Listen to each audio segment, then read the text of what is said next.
Okay, so I know you're already tired of me posting a bunch of ArieForce One videos because it's been like, what, the third one in a row now, and there's still many more yet to come because it's opening up in like 4 days from now, but I'm still going to make this video because I'm just very excited. So ArieForce One will undoubtedly be an amazing ride, and I'm not saying I want more from it, but isn't it just fun to wonder what could have happened if Twisted Cyclone didn't exist and FunSpot had more money? These are all thoughts I've had, so I jumped into NoLimits 2 and I created what I believe could be one of, if not the best coaster in the world. I based this ride off of ArieForce One's layout, and I'm just going to say, I know this ride would totally exceed FunSpot's budget and space restrictions because this ride is much taller. It definitely at least would not fit in the plot that ArieForce One takes up. It could actually probably fit somewhere in the park, but you get the point. I do think that there are a few things that are on this ride that I have added that wouldn't have needed the ride to be larger, and it wouldn't have added much cost at all. But one thing we do have to remember is that Twisted Cyclone is right down the street, so these are things that probably would have been added to ArieForce One if Twisted Cyclone didn't exist. Now we also have to think that ArieForce One would probably be a lot smaller if Twisted Cyclone didn't exist, but they did have to make it different from Twisted Cyclone because it does exist. Hence why this ride, ArieForce One, isn't very twisty. Now, I'm going to try to keep this short when I go through the layout, and let's just jump into the stats. The new ride, which I'm going to just call ArieForce 2.0. I know it's kind of a stupid name, but anyway, ArieForce 2.0. That's just what I'm going to call it. ArieForce 2.0 is 208 feet tall, making it the world's tallest hybrid coaster, and this is 54 feet taller than ArieForce One's 154 feet.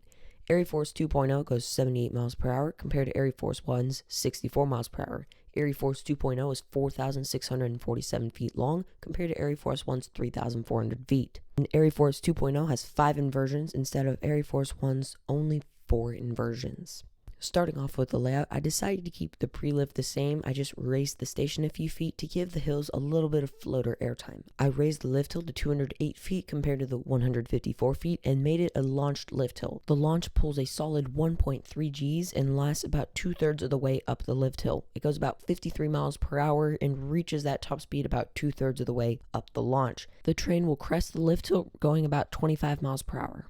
I steepened the drop to 93 degrees instead of the 83 degrees on ArieForce One. I took the speed hill that takes place after the Raven Trust dive and I moved it before the Raven Trust dive, creating the world's fastest airtime hill. I kept the Raven Trust dive, but I made it a little larger to make up for the faster speed. Then, to make up for the missing speed hill, I made a B&M style speed hill that gives sustained ejector at very high speeds. I then made the longest zero-G stall in the world under the lift hill, just like the one on ArieForce One. And now would also be a good time to address my supports problem. I was having an issue on NoLimits where it was not putting supports on the first third of the layout for some reason. I closed the game, and then for some reason when I reopened it, all the supports were gone, and that's why I don't have any of the supports. Sorry for that. And I tried to go back into the game or the editing software and fix the supports, but it wouldn't do anything. So I apologize for the missing supports on 1/3 of the ride, and I hope that it doesn't do that next time. Okay, back to the layout. After the stall, it then heads into my personal favorite element. I call it the Outer Bank Death Roll because, well, it's an Outer Bank airtime hill that turns into a death roll.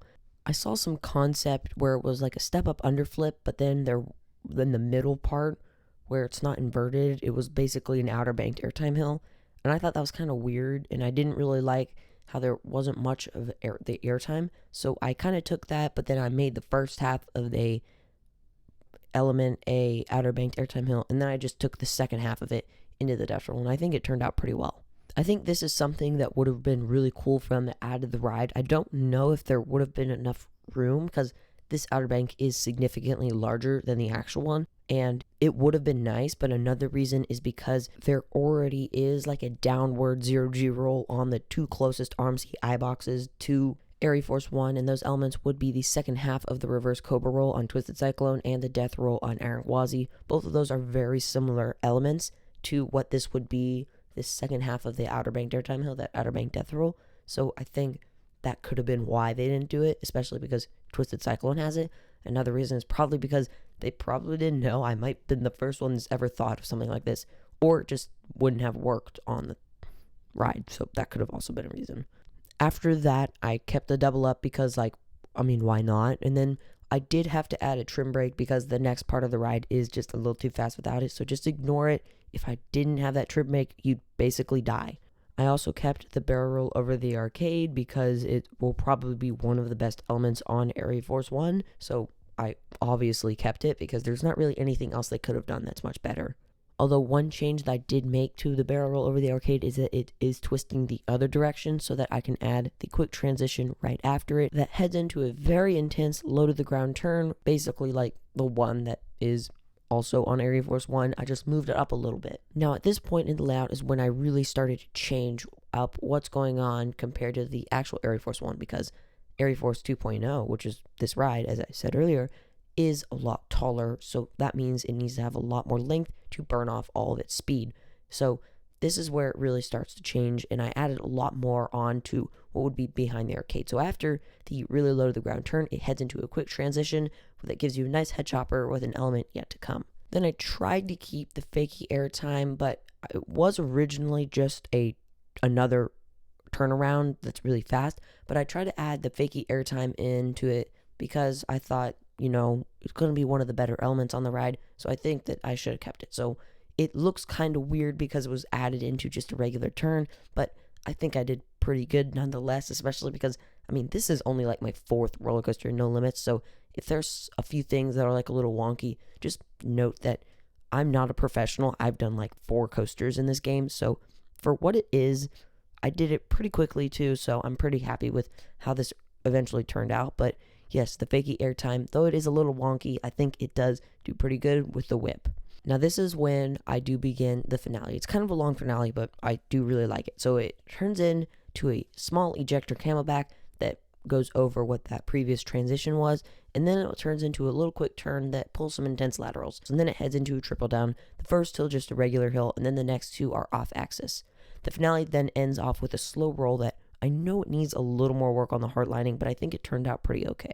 Also, right before the heartline roll, I added a trim brake just to make it go a little slower through the roll, and then it heads down a tiny little pop that's kind of abrupt, but it'll give some nice little ejector, and then it'll pop up into the brake run. A few other notes that I would like to put out is that I did make the trains 6-car trains instead of 5-car trains, and then I did not mean for there to actually be an unload station, but there was like a block section issue, so for in real life there wouldn't actually be, like in my decision, there wouldn't actually be that unload station, but whatever, I just had to add it, doesn't really matter. The track color is supposed to be the regular ArieForce One colors, but I cannot find out how to do the dual rail color, so if anybody knows, please tell me in the comments. So I basically just went with the red rail color, but for both rails because I don't know how, and then for the structure I just left it white because why not? The colors on ArieForce One I do really like, so I would have definitely kept those. Overall, I think this ride turned out pretty good, so let's just waste no time, even though I've technically already wasted 8.5 minutes telling you about it, but let's just jump right into the music video and the POV. So, with all of that said, introducing ArieForce 2.0. 4, 3,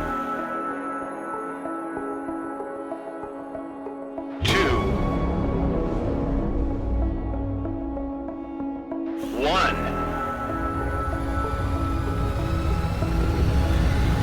and liftoff.